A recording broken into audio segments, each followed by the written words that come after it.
On the final play, a play that kept Penn State's championship aspirations upright, the most exciting player in college football, a real-life video game cheat code, threw his 230-pound body into a blitzing linebacker. Saquon Barkley didn't score the game-winning touchdown for Penn State. He didn't go airborne like he did during the previous quarter, hurdling an Iowa defender with ease to pick up a first down. He didn't make an opponent look hopeless in his efforts to corral him, like he did for much of the night. But rather, the bowling ball-playing running back made sure quarterback Trace McSorley had just enough time to hit Juwan Johnson in the back of the end zone as time expired to lift his team to victory Saturday. The final score, a 21-19 thriller that went in Penn State's favor, didn't tell the full story.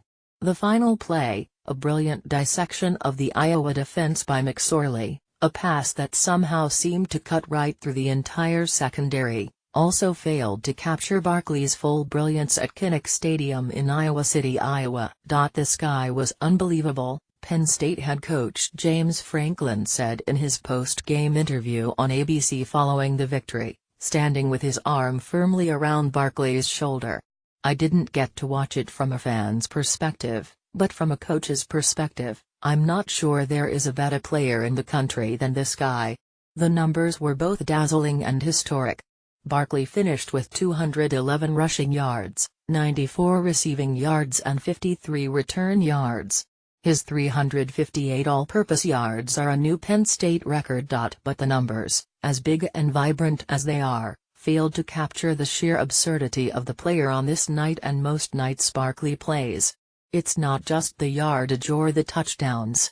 It's not the fact that Barkley single-handedly prolonged Penn State's drives. It was this jump cut in the first half, a mere appetizer of things to follow. It's a move so violent that it makes you want to reach down and hold your knee in fear, just to make sure it's still intact. It was this run halfway through the third quarter, a showcase of his wide range of unique abilities, highlighted by some CGI-like moves to somehow stay in bounds. It was this hurdle a full quarter later on third down, a play that seems almost impossible for us mere mortals, that Barkley managed to look almost natural on. "I was able to get over the guy, break another tackle and get the first down," Barkley said nonchalantly in the post-game interview, as if such movements are supposed to be normal. As unbelievable as these moments were, there was a level of acceptance to each one. This is nothing new for Barkley, a junior, who has become the most unstoppable offensive player in the sport. Barkley already has two 1,000-yard rushing seasons. Last year, he complemented 1,496 rushing yards with 402 receiving yards and 22 touchdowns. This season, Barkley has rushed for 518 yards while averaging nearly 8 yards per carry. He also has 335 receiving yards, just 67 shy of last year's season total. Through 4 games, Barkley is the Big Ten's leader in rushing yards, receiving yards and receptions, 23. But again, the numbers won't suffice. They are a byproduct of what we see. It's the way Barkley works in and out of cuts, making Iowa linebacker Josie Jewell, one of the best defensive players in the country, look like just another player at times. It's the way he makes catching the football, a lost art form for the position, look so normal. It's how he turns a 3-yard loss into a 7-yard gain, which is something he does often.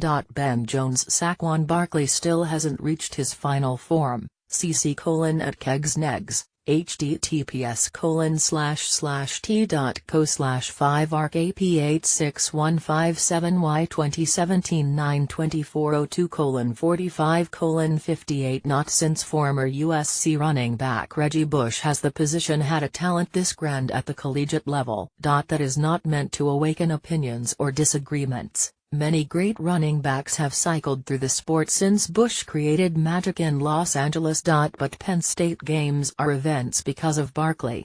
Or at least they should be.